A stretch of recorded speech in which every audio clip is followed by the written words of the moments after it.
17,400 नए केस। 17,000। पहले दौर में 4,000 से ऊपर केस नहीं आए थे। 4,000 से 4 गुना 5 गुना ज़्यादा केसेस आ रहे हैं। 17,000 केस हैं। एक दिन में 219 की मौत हो रही है और छत्तीसगढ़ में 6,890 मौत हो चुकी है। इसके बाद भी जागृत होंगे, इसके बाद चिंता नहीं होगी, इसके बाद वेंटिलेटर की व्यवस्था नहीं कर पाएंगे, आईसीयू बेड नहीं बढ़ाएंगे तो कब बढ़ाएंगे?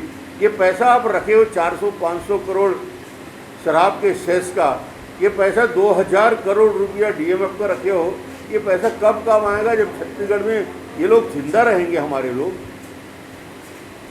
आज तो ये स्थिति है कि शमशान घाट में लोगों के लिए जगह नहीं है, टेस्ट बिल्कुल बंद हो गए हैं। तो यही हम मांग करते हैं, भाई टेस्ट करिए, ज़्यादा से ज़्यादा हॉस्पिटल में ज़्यादा से ज़्यादा व्यवस्था करिए।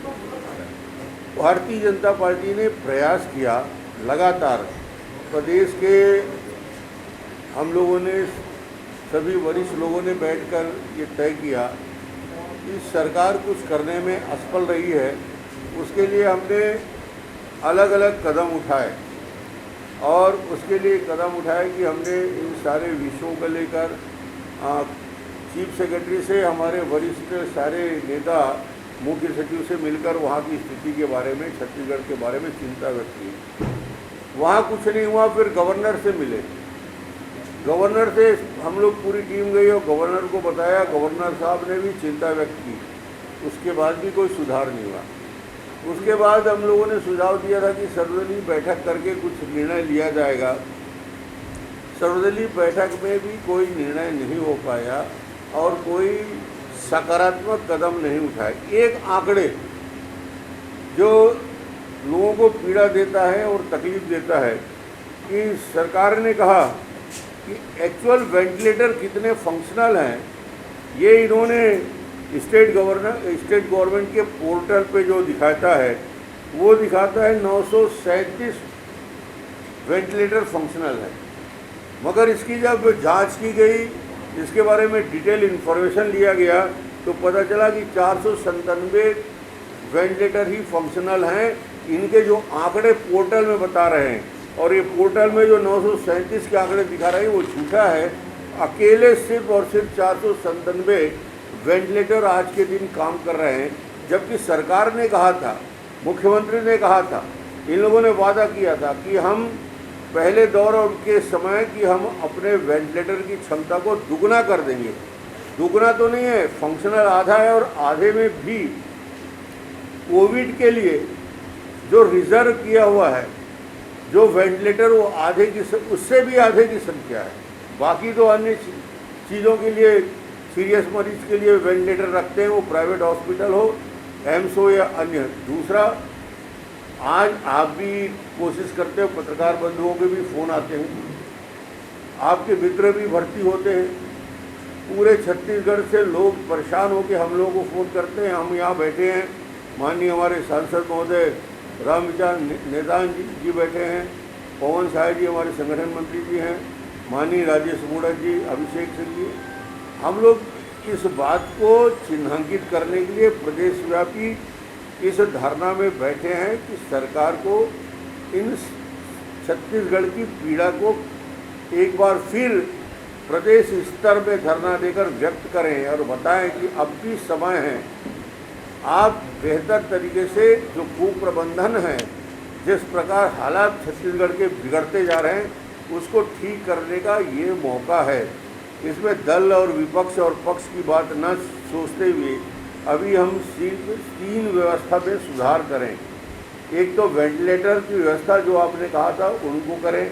दूसरा, ऑक्सीजन जिला स्तर में, रायपुर में ठीक है कोई कमी नहीं, मगर जिला स्तर में जब भिलाई स्टील प्लांट ऑक्सीजन हमारे पास सबसे ज़्यादा है तो कहीं उसके सुनिश्चित करें कि हर जिला हॉस्पिटल में मरीजों की संख्या के आधार पर ऑक्सीजन की व्यवस्था हो और ये जानकारी हमको भी मिले कि सरकार के पोर्टल में हम देखते हैं, उस आधार में हमको मालूम होता कि इस जिले हॉस्पिटल में इतनी कैपेसिटी है। आज मैं पढ़ रहा था और बड़ा मुझे आश्चर्य हुआ, हाई कोर्ट में कहा जाता है, हाई कोर्ट में कहा जाता है कि हमारे पास 2000 सीट खाली है। हमारे मेडिकल कॉलेज, प्राइवेट कॉलेज में 2000 बेड खाली हैं। जब 2000 बेड खाली हैं, ये हाई कोर्ट में छत्तीसगढ़ का सरकार की ओर से हमारे महाधिवक्ता जी जब बोलते हैं कि 2000 बेड खाली हैं, तो मैं अभी फ़ोन उठा के बात करता हूँ, मेरे साथी बात करते हैं, कहीं भी मरीज के लिए जगह नहीं है, तो ये 2000 बेड कहाँ है भाई? उन्होंने कहा कि 400 वेंटिलेटर खाली हैं। जब वेंटिलेटर की मरीज के लिए बात होती है तो पता चलता है कि वो वेंटिलेटर कहाँ खाली है। ये बताया जाता है कि 800 से ज़्यादा ऑक्सीजन के बेड खाली हैं। जब ऑक्सीजन के बेड, जब हाई कोर्ट में आप बोल रहे हो, हाई कोर्ट में ये बयान जाता है, तो भारतीय जनता पार्टी के पास कोई रास्ता नहीं है।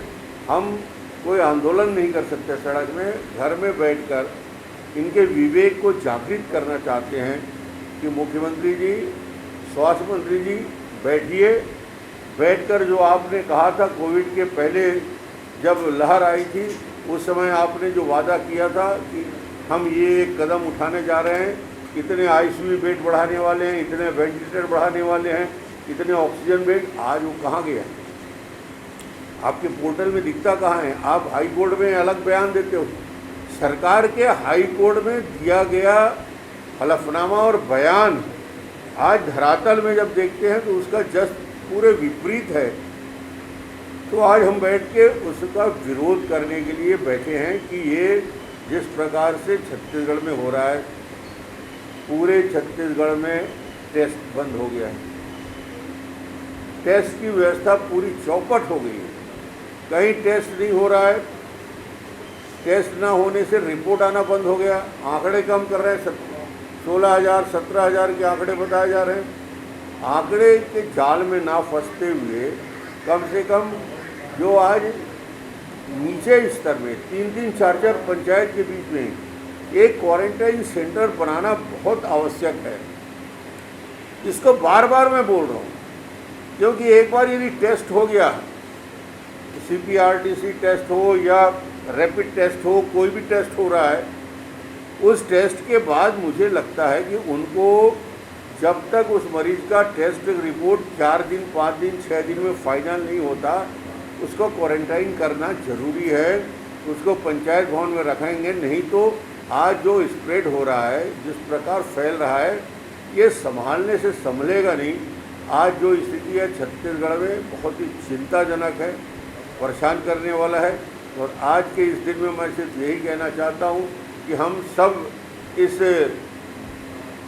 छत्तीसगढ़ को और छत्तीसगढ़ में कोविड के मरीजों का टेस्ट के सिस्टम को बेहतर करें, ज़्यादा से ज़्यादा टेस्ट करें, उनके लिए क्वारंटाइन सेंटर करें, उनके लिए वेंटिलेटर की व्यवस्था जो आपने कहा था कि आईसीयू बेड की संख्या बढ़ाई जाए, ऑक्सीजन बेड की संख्या बढ़ाई जाए, और जो चिकित्सकों की नियुक्ति होना था, पैरामेडिकल स्टाफ की नियुक्ति होना था जिले स्तर में, उसको तत्काल किया जाए।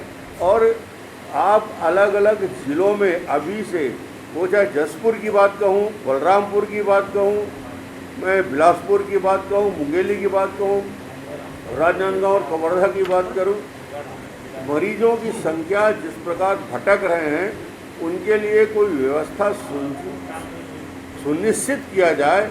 ये जवाबदारी कलेक्टर के दिया जाए कि यदि उस ज़िले में बेड नहीं होता, ये कलेक्टर की जवाबदारी है। कुछ तो तय करें। हम लोग यहाँ बैठकर सरकार के विवेक को जागृत करना चाहते हैं। बस मैं कहा, ये धरना बैठने का कारण, इस लॉकडाउन में हम सिर्फ और सिर्फ अपने विरोध प्रकट कर सकते हैं, सरकार को जागृत कर सकते हैं।